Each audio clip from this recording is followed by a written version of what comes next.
It's just getting easier. Okay. Oh. I feel like the 4 screens is excessive, but I'm not sure how to change it. I'm sorry. We tried, but they changed some things on Restream since we last used this. Hi, Catherine. Thank you so much for joining us tonight. Yeah, of course. Thanks for being patient. I'm sorry I was just a few minutes late.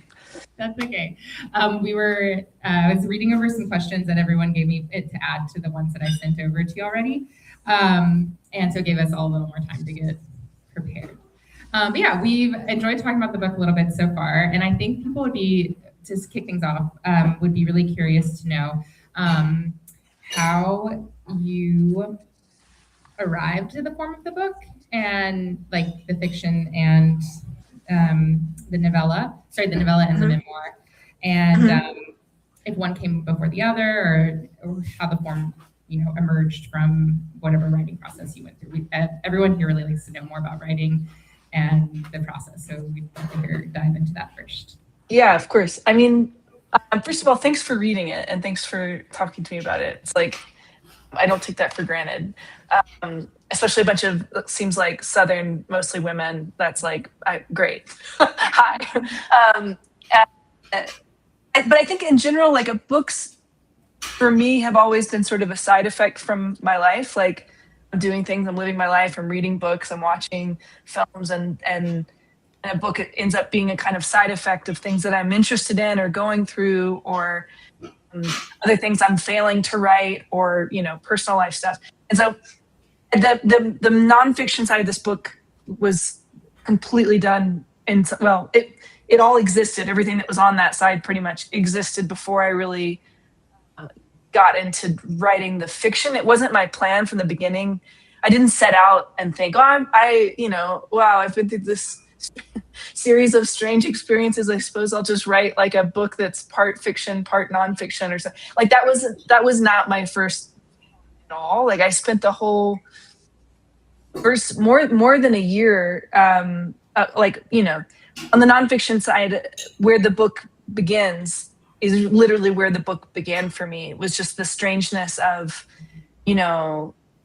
just calmly living my life in a long-term relationship in a house I owned with my partner and like his mother, and just living a normal life and not really thinking anything was amiss, and then suddenly realizing, no, I have to move out of here.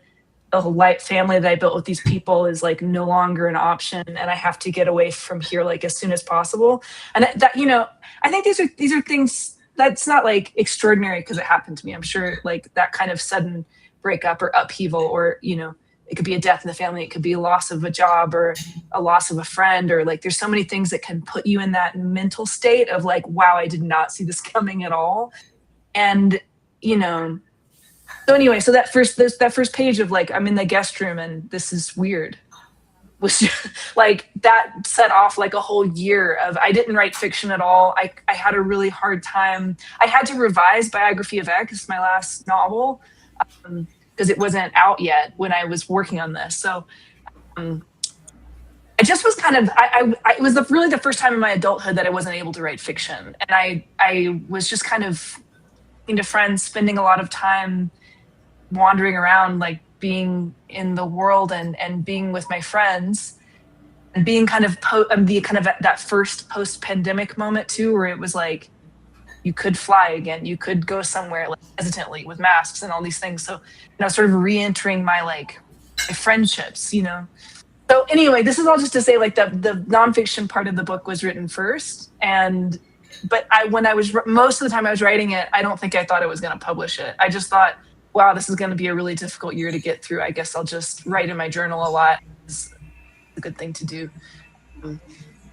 Yeah, and I still feel, it still feels kind of strange to have published it because it was deeply, deeply personal. And I'm very thankful to writers that have come before me that have written about very personal things in their life. Like I think of the Deborah Levy autobiography trilogy is really one of it's 3 books, 3 small she calls them living autobiography. And they were very instructive to me for many years. And she's, a writer 20 or 30 years older than me, and writing about a kind of different stage of life, and I look up to her so much. And then also the Rachel Cusk memoir about the dissolution of her marriage.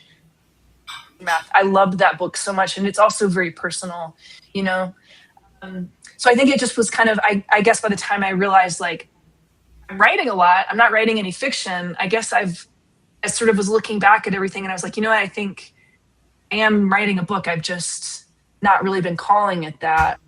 So then, anyway, I finished the memoir. I kind of revised it or whatever, and then there was something strange about writing memoir after writing fiction for so many years, and I felt there was something about it that was incomplete.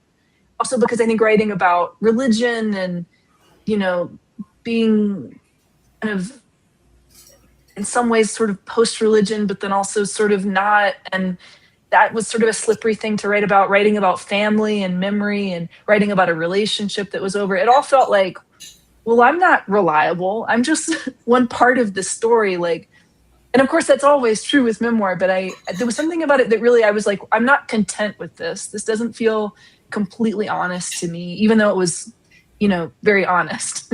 There was some kind of missing ingredient that for me has always been writing in fiction. Fiction has a way of, I think, sometimes getting at the truth in a different way. And I've become very, maybe I'm sort of a malformed nonfiction writer in that, like, I really felt like I needed some amount of fiction in order to tell the story completely. And also to kind of poke holes in my own narration. Like, a lot of the stuff on the nonfiction side, I feel like, you know, you could read it and be like, oh, it'll be different in like 2 months. Like, just relax. You know, like, there's the kind of an overwrought feeling. But I didn't want to like write about this experience from afar and with like all the wisdom of like, oh, and you know, then I fell in love again, and all these things changed, and it actually, everything was for a reason. I wanted to write from within that moment of like, I don't feel like this has a reason. I don't want, you know, like, I'm angry, I'm upset, I'm confused.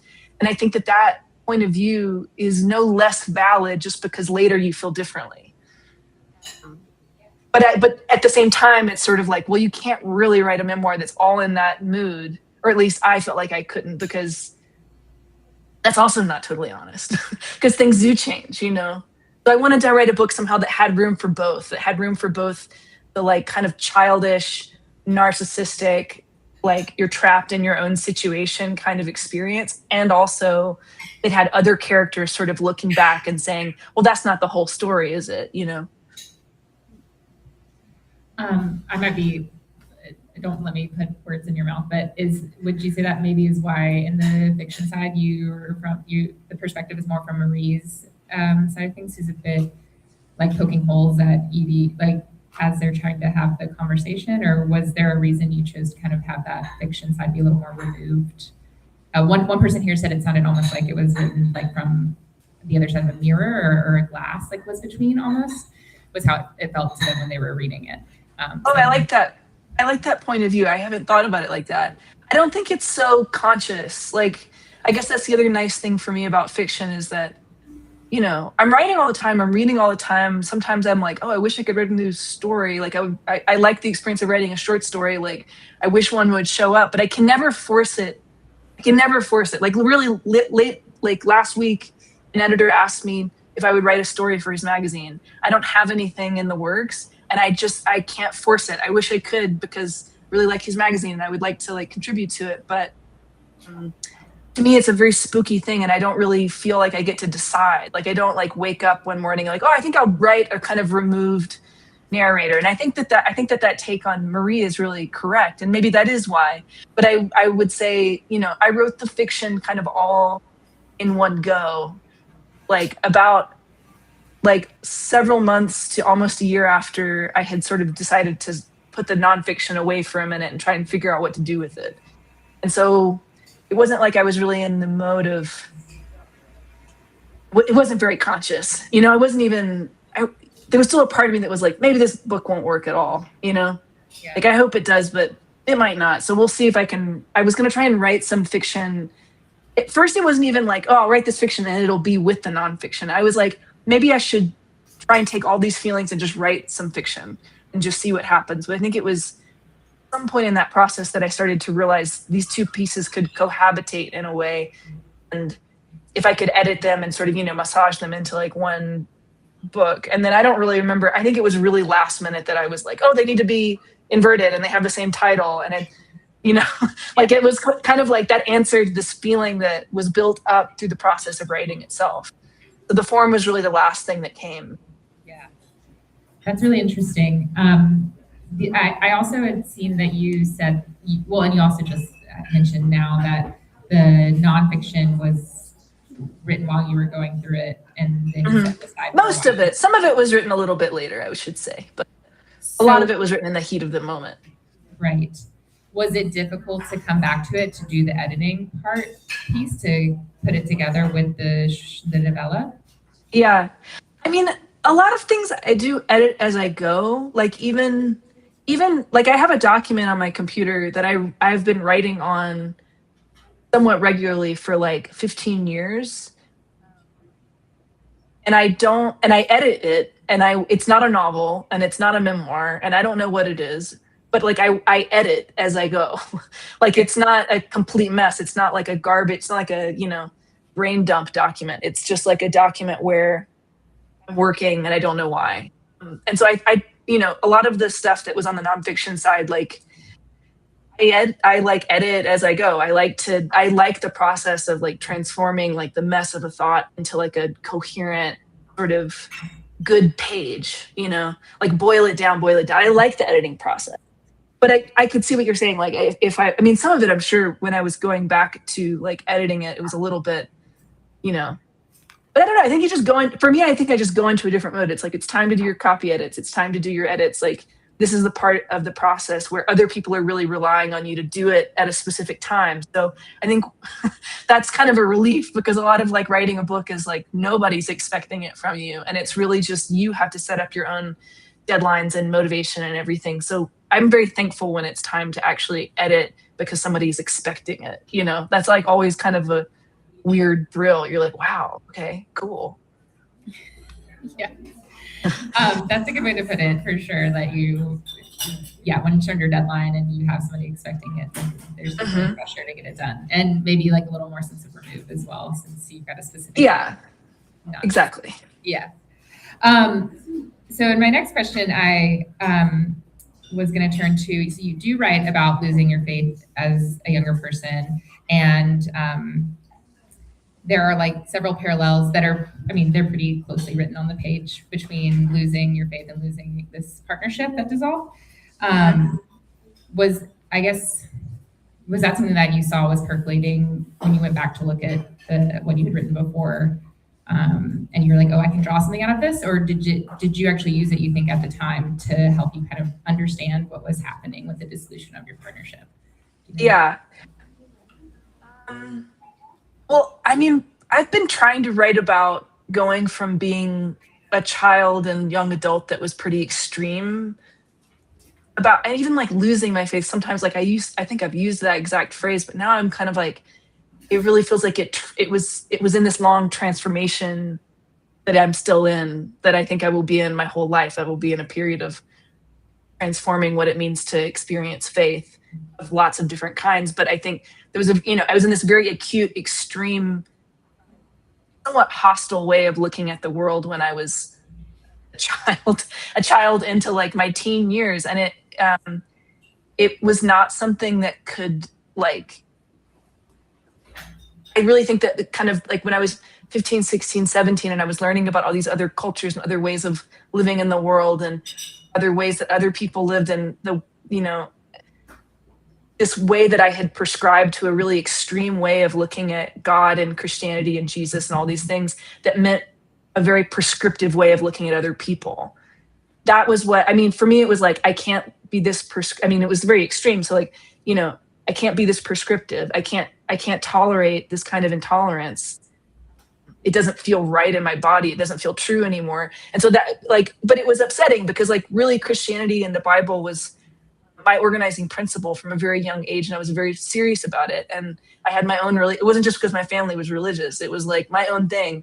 And so when I was like in my early 20s, I moved to New York, and people are like, oh, where are you from? And you're from Mississippi. And they're like, wow, I've never met anyone from Mississippi. Like, what's that like? And they have all these prejudices, and they're like, were you like super Christian? Were you racist? Were you like all these, like all the like really aggressive things that people bring at you? And so I think I did want to write about, well, like, yeah, I was really religious, but no, I wasn't really from like, it wasn't a family that was making me be that way, except that we went to church like all the time, but they weren't, like it was personal to me. I wasn't just, I wasn't just like forced to believe something. I really believed it.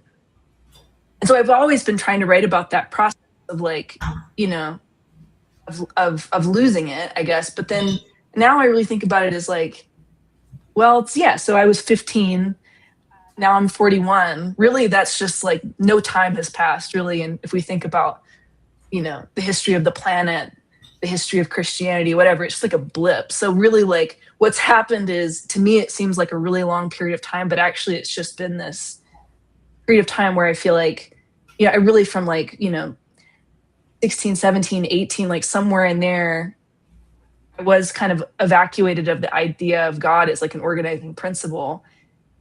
But I think it kind of came back in different ways. And it came back partially through like realizing that I did have a lot of faith, enormous amounts of faith in other people. And that there is something I had always said, or at like some point in my 20s, I was like, I think God is something that exists in between people. I don't think that it's this external entity. I think it is like the connective tissue of society and love and family. And it's like, it's really there, But then I also went through this other period of real extremeness, partially through that relationship, because he was a staunch atheist and really couldn't tolerate me holding beliefs that he didn't also have. And so they really kind of became even more buried. And then, it was also through like not eating, as I write in the book. It's like really there was something about, it was so visceral, like not believing in God. Really, I couldn't eat. Like it was so tragic to me. Like I cry thinking about it. But like, and then also the end of that relationship, it was the first time in my life I just couldn't eat.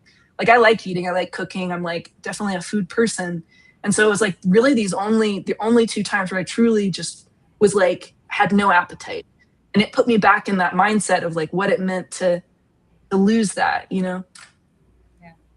So it's a hard thing to write about, Yeah. and I certainly don't want to be in a position where I'm like telling people what to believe, or, just because I'm not like actively Christian or Methodist anymore. It's like, I am something, there is still kind of a conversation going on that feels continuous with like things I was thinking about when I was 10, 11, 12.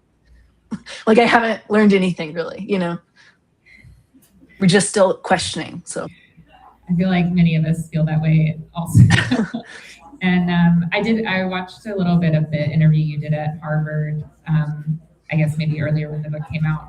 And I don't remember now the context, but you mentioned trying to go back and read the Bible, and couldn't get past, or like had a wall with Genesis. And I was just gonna say, I had the same problem when I was in middle school trying to read it. And I was just like, no, this is too, I can't, it's too angry. Like you said, it really made you angry, but it really made me, yeah, there's some stuff in Genesis that's like pretty sexist. It's pretty sexist, yeah. It's pretty extreme. And you kind of remember like human beings wrote this, like men wrote this, and like it is easier to live in a world. I'm sure for men, it's easier to live in a world where you're in control of women. I'm sure that's easier for them. So then it's like, it must be divinely sent, because there's all this order when like, if you have a very dutiful wife, then all these things are easy. Yeah, of course. If you have a dutiful wife, Jesus, everything's easier, right? Yeah. Yes. I just thought it was, a moment of levity to bring. Yeah. So in a slightly different vein of, but also something that I read in one of the interviews you did, I really liked this question you said you started with some of the book, which is, I'm interested in the question, how do we get ourselves in situations where we've sold our self-worth down the river? Mm-hmm. I think it's the New Yorker, maybe, I don't know. And I agree, like that is a really, someone here also said like we've all gone through relationships that ended really badly. And I think at the end of that, you always question like, well, why did I, throw my feelings and thoughts under the bus just for this person.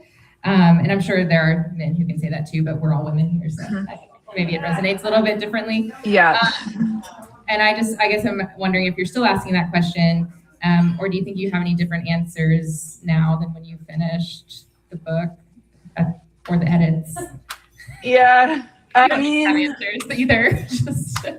I mean, there's so many reasons. It can be different. It's different reasons for everybody, right? There's like the circumstances of your life, like necessitate or create a hunger in you for, you know, a certain way of life. And sometimes it feels like the only way you can get there is through this one person. You know, I think there's something kind of wonderfully delusional about that as well. Like, I think, you know, I think being in love is like, it can be like it is a really wonderful delusion. You know, I think even when things are kind of going badly on one level, like if you're really committed to the delusion of like this other person completes you. And I mean, delusion, you can have positive delusions, negative delusions, you can have harmful delusions, and I think kind of helpful ones. And I think that ideally, like you're in a kind of, you're equally in it.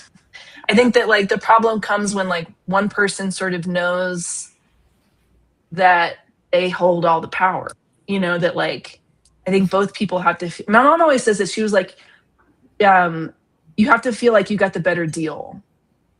You know, you have to feel like of like all the different negotiations you make in a relationship of like who's going to do what, and like what kind of emotional role do I play, and what sort of like, you know, what in which ways do we depend on each other, or whatever. Like there's all these negotiations, a bazillion negotiations that happen in a relationship. But I think in the end, you really have to feel like, oh, being in the company of this person is like so profoundly good for me that like I always feel like it's better because it's like being without them, you know, slightly less good. Yeah. So whatever it is, you know, and I think that's like, I've changed a lot of my feelings about like love and relationships. I mean, partially because I'm in a totally different type of marriage and partnership with my husband, but so it was work that I did before I met him, all and work that I was still doing, you know, at the beginning of our, and then that I'm still doing, you know, we're still very much in transformation. Yeah, I don't know. It helps to be if you're going to be with a man, it helps to be with a man that's very, very soft, you know, that's really in touch with his feminine side. And especially if you're a kind of woman that's like really in touch with your power and your like, not masculinity in the like toxic masculinity sense, but like masculine sort of active side. And I think a lot of women now are like, women have been taught over the last, you know, 60, I don't know, 100 years, like maybe, you could pin it on a lot of different things, but definitely in the last 100 years, I feel like we've been taught slowly in a bunch of different cultures sort of how to hold both, how to hold our feminine side and our masculine side at the same time. And men have mostly been taught, you got to just be like masculine on both sides. And I think that that's harmful to them because I think there's something wonderful about being able to hold both. So if you're going to end up with a man, it's like good to at least be with one that's like really in touch with his feminine side, not threatened by it, and actually like can get power from that. I don't know. But then it's all different. It's, you know, it's person to person and it's lots of different things. And some women are really comfortable with just like being extremely feminine. And maybe then you're kind of looking for a balance of that energy that's different. I would never be able to tell somebody else like what would work for them. It's like it's too complicated. Yeah, I mean, you're right. It's different person to person, and even relationship to relationship. I think everyone can say it's its own thing, right? When two people come together like that.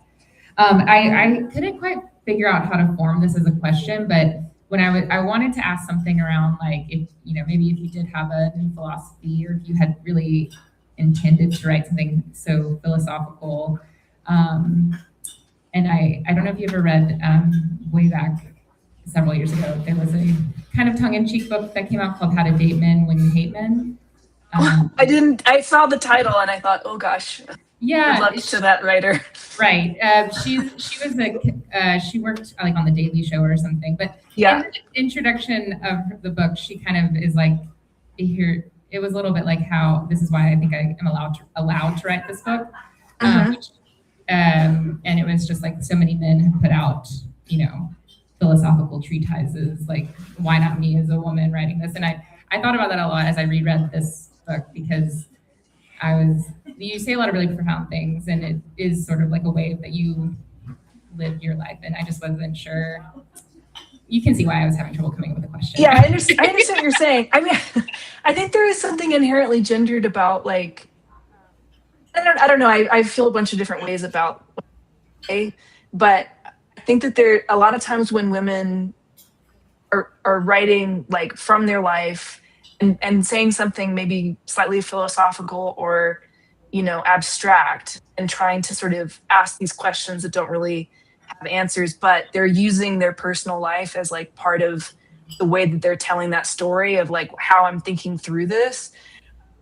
It's just we mainly see the kind of like memoir side of it, and we see it as a kind of act of like gossip or confession or revelation, as if like a woman can do nothing but just expose herself, like that's her main occupation. And I think when men do that, even if they're writing from their life, we're willing to see it as like philosophical.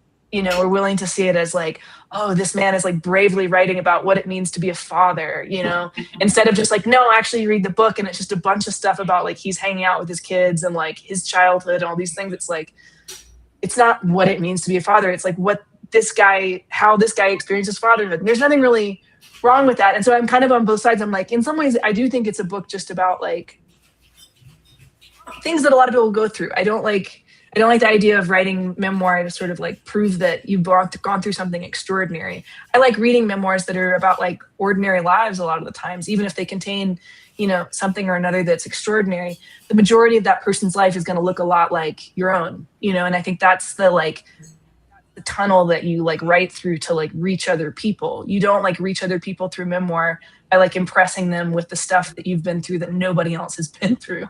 You like connect to other people by sort of being ordinary and ordinary on the page and sort of making room for the reader also.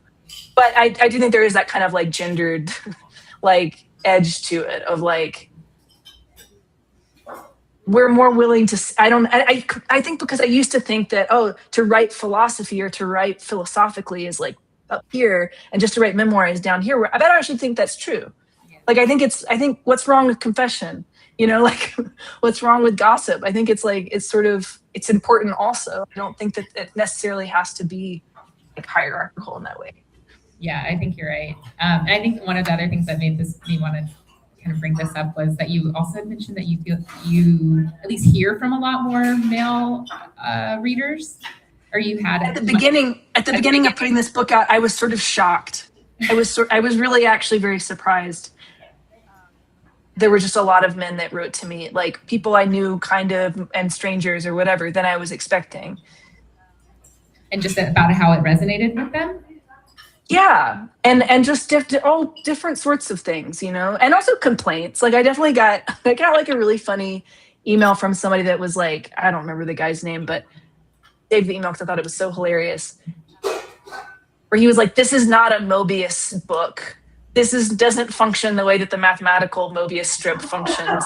And like I like kind of this like I want my money back." And I thought for a long time of like writing back to him, being like, "Well, I'm sorry you didn't understand it," It's like, it is that. For a lot of people, it is that. I'm sorry, it's not a mathematical equation. Like, if you picked up the book expecting a mathematical equation, I think that's your fault, But also, like, other people did understand it as such, or understood like the way that metaphor was working. It's a metaphor. It's a higher order thinking thing.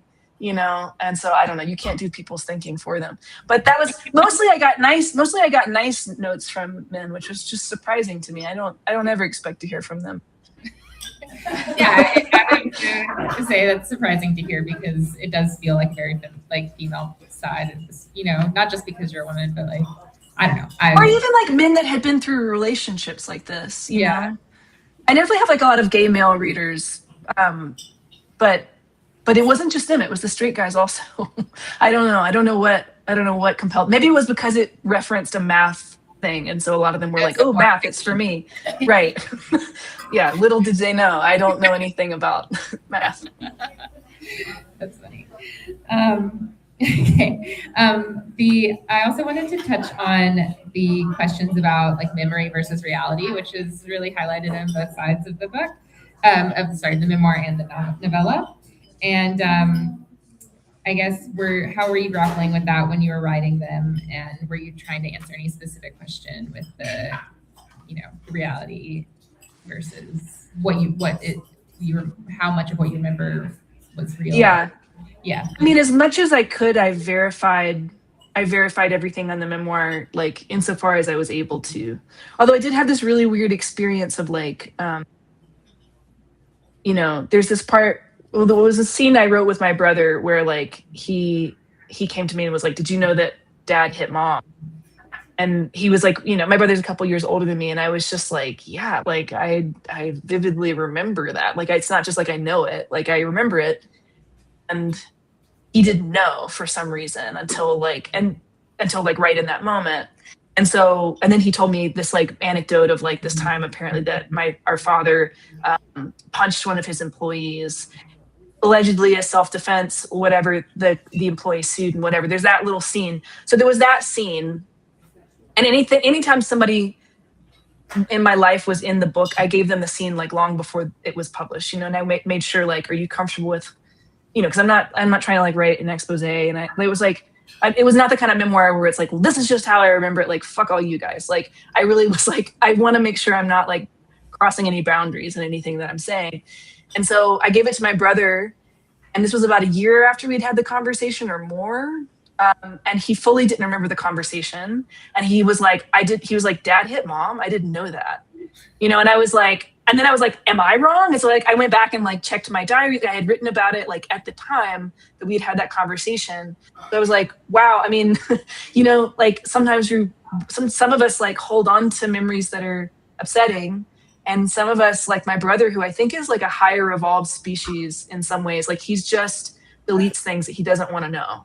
And like, I mean, he's the one that like lives back home and like has to, he's more like the immediate caretaker of my father, who's now just like bedridden and isn't able to like do anything. And so my brother is sort of the person that goes to see him and stuff like that. So I think it's just for him, there were things he had to not think about in order to like serve his role in the family. But I was really moved by that and also really upset and also kind of,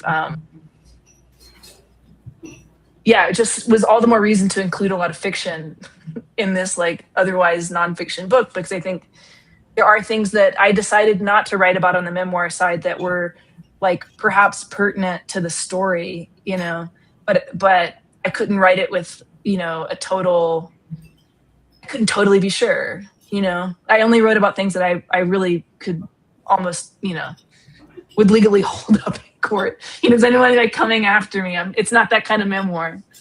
Right. Sorry. I just need to make sure my computer is fully plugged in. I didn't.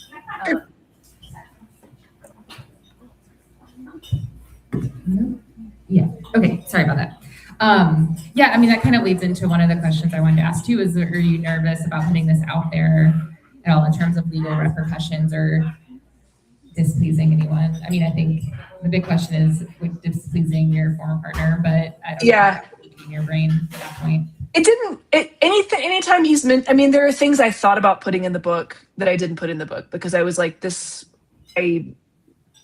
either I can't back it up or, or it like involves other people that I didn't feel comfortable like involving them. So there were a lot of things I like left out. I think if he read it, he's probably relieved because there's a lot of other stuff that's not in there. And also like, he's just not the sort of person that would sue me. Like I just like, it's one of the things I actually do feel pretty certain about, mainly because suing somebody is not cool. Like suing somebody is not a cool thing to do. And I think he's more concerned with like being cool and being unaffected than anything else. So, I felt pretty calm about that, but also there's nothing in there that he could really sue me about. So I was only worried about, I mean, I did have, I mean, my father, when the book came out, he was still, he had a stroke. So, I mean, he's had a couple strokes, but he had another stroke since the book has come out. But after it came out, I did have I was concerned about what he would want to talk to me about. with regards to it, but it was like, you know, I don't know. I'm done like apologizing or like making myself small or leaving things out to protect men that did the thing. You know, like I love him, but he was like a violent person.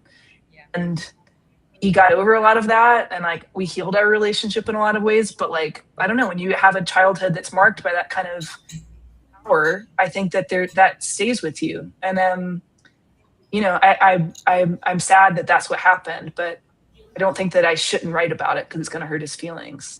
Yeah.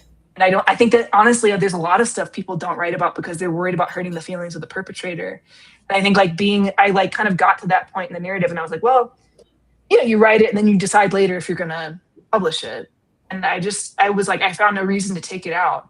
I was like, the only reason to take it out would be to protect somebody that doesn't need protecting. You know, he's fine. So yeah, that's really good point and perspective to take. I think you're right. There are definitely people who aren't writing things because of being worried about the still living, you know, people in the story and stuff. Like yeah, and some of that is, you know, there's things I want to write about that I haven't written about because it really would materially negatively affect people that I care about, even if they did something horrible, right? And I'm not ready to do that. So there's kind of, you know, it's not like fuck everybody else, write whatever you want. But there is a kind of like, it's sort of like, well, why would you be leaving this out? Why would you not write about this if it feels urgent to you? And the answer can't be, oh, I have to protect the person that did me this harm. Like that just can't be the answer, you know? Definitely. I guess one of my last questions, I think we've gone through even the ones that you've answered some of the questions that people had just through your other answers. I'm just going to do a quick run through to make sure. Well, I guess one quick one, which you did mention Deborah Levy, but was there anyone else that you turn to for like inspiration or influence in terms of your writing or this particular form of writing?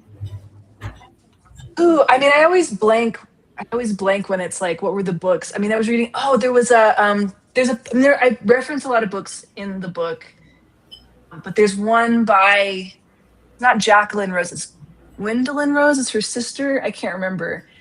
Now I can't remember the title of the book either. It's called Love's Work, and it's by the name of the wait.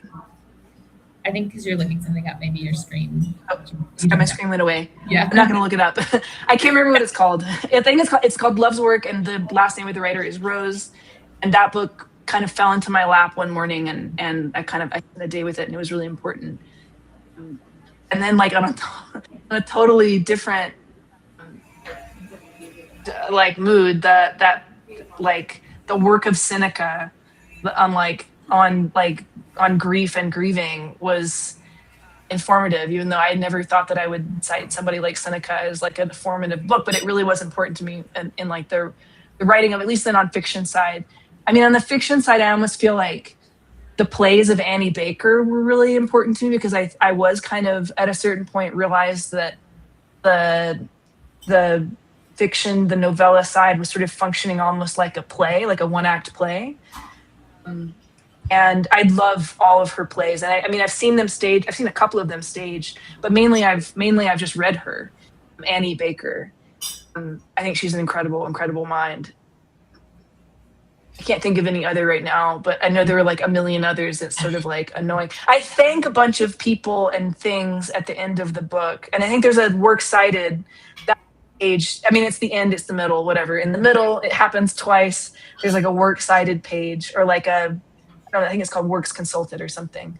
And there's a bunch of books in there that were important to me. I just have the memory of a goldfish. Unless I'm looking at the page right then, I don't know. No, you do have a like big list in there, so that is a good point to remember to make sure. Always read the back matter of the book. There's lots of good nuggets there. The other thing, so a couple people really like your writing style and how you can switch topics so like fluidly, especially in the memoir. And was that something that you picked up somewhere specific, or that you worked on for this specific book, or? Yeah, I mean, I think it's sort of the way that Levy's living autobiography trilogy works. It's sort of these short scenes that you know, like they don't seem immediately connected, or she's sort of following a thread and it's taking her through these different things, and then she has a digression about some book, and she's sort of like, it's the way that you kind of move through a life, you know. Yeah. There's like an hour of this, an hour of that. You're just sort of like, you're doing your groceries, you're picking up your kids, you're seeing your friend, and it just sort of continues. Like, you're not, I don't like the kind of long chapter where like it's hours and hours where you get to like dwell in a single scene or like whatever. I mean, it works in a certain kind of book, but I don't know. I mean, also some of it, because a lot of it grew out of like diary. I really do love reading people's diaries. Like that's always been like a fun, well, it could be more fun than reading somebody's diary, really. But there's also like, because there's an episodic nature to that as well. You know, like there's this sort of moving through things, or like, you know, maybe an anecdote is written and then a book is cited, and it's just sort of, you're in this sort of, you know, river of scene and information, and thought and memory and scene, and, you know, just keep on going back and forth between it. I mean, maybe like diaries sort of influenced me. I mean, a lot of it did get written in by a literal diary too. Like, Yeah. you know. So some of it was a little bit there already.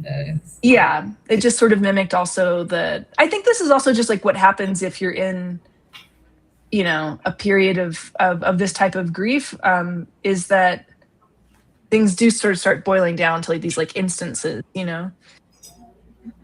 And you don't know how to, like, you look back over a month that was maybe kind of intense, and you see these like moments sort of like leading up to each other. Yeah. You know. Yeah. And well, it helps also if you have the written record of it too, that you can. That's true. Look at. Well, yeah, I mean, in that note, like this is the paperback release this summer of this book. And so you've been talking about this book for like a year-ish, and I'm sure you're already working on other stuff too. I mean, what are your impressions now as you're doing more interviews and things? Are you tired of it? Are you learning new stuff about it? Is it something else entirely new to you? There's this writer that I really love named Sheila Hady, and she used to be, I first encountered her because was the interviews editor at this magazine called The Believer. And so I conducted some interviews for that magazine many years ago. And anyway, she was being interviewed about her interviewing style.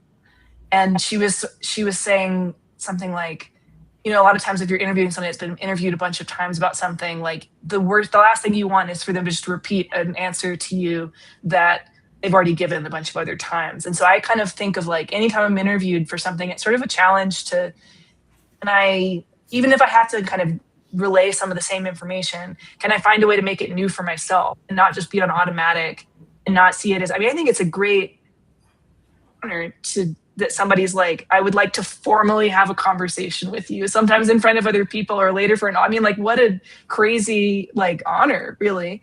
And so I try and keep that in mind. I mean, sometimes if you do a bunch of interviews back to back, which occasionally I've had to do, you do start to feel like, who am I? Like you do hear yourself just repeating things, and you're like, I just like, you kind of have to fight it a little bit and remember, like, no, this is new. Today is the first time it's ever been July 21st, 2026. And this is the only time that this exact thing is happening. And what's really going on with me right now? And how can I answer these questions, like, honestly right now? Yeah. And so I think at the beginning, I was really dreading doing interviews about the book.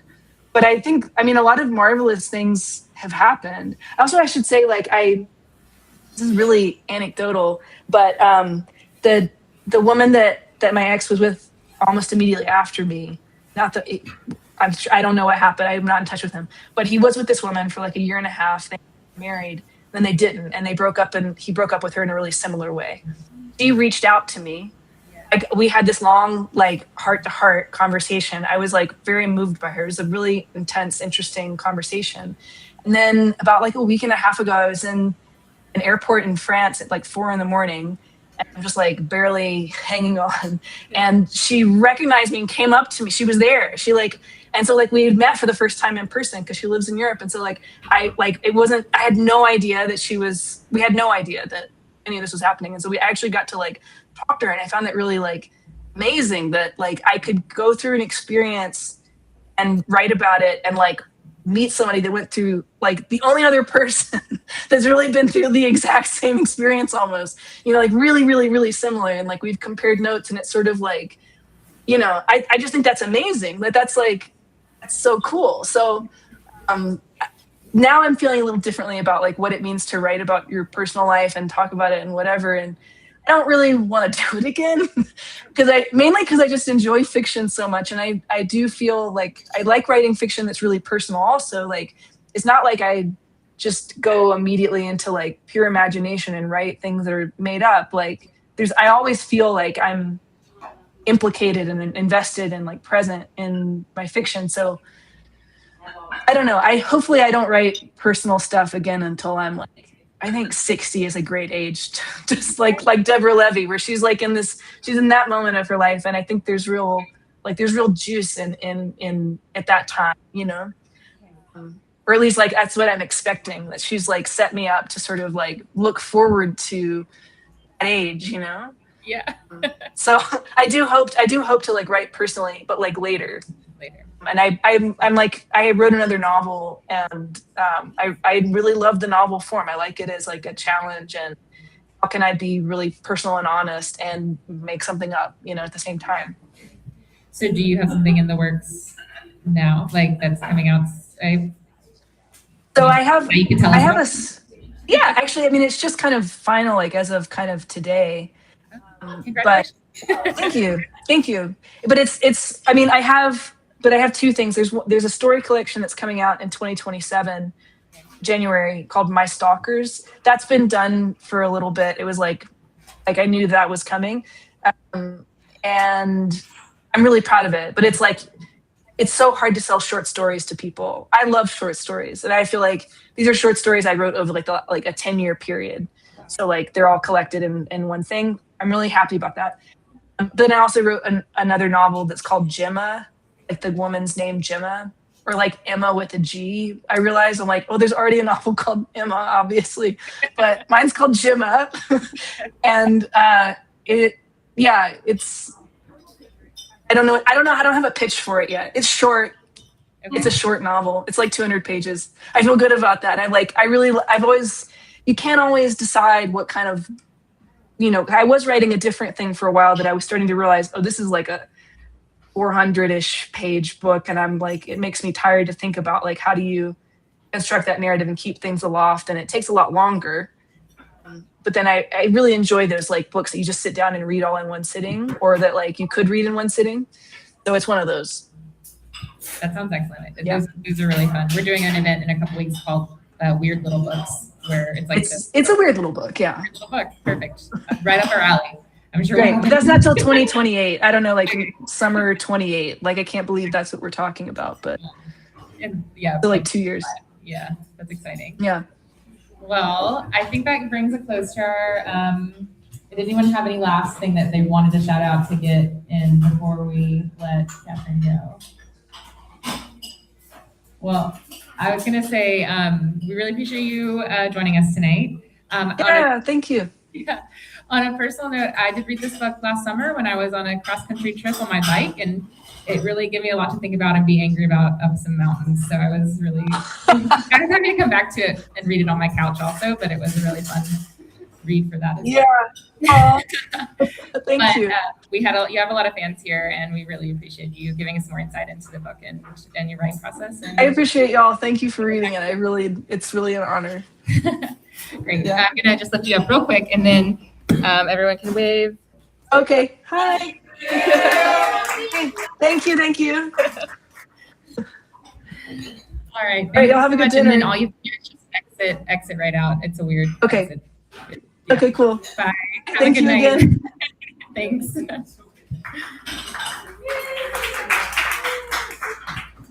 Well, do you feel like you got anything new out of the conversation from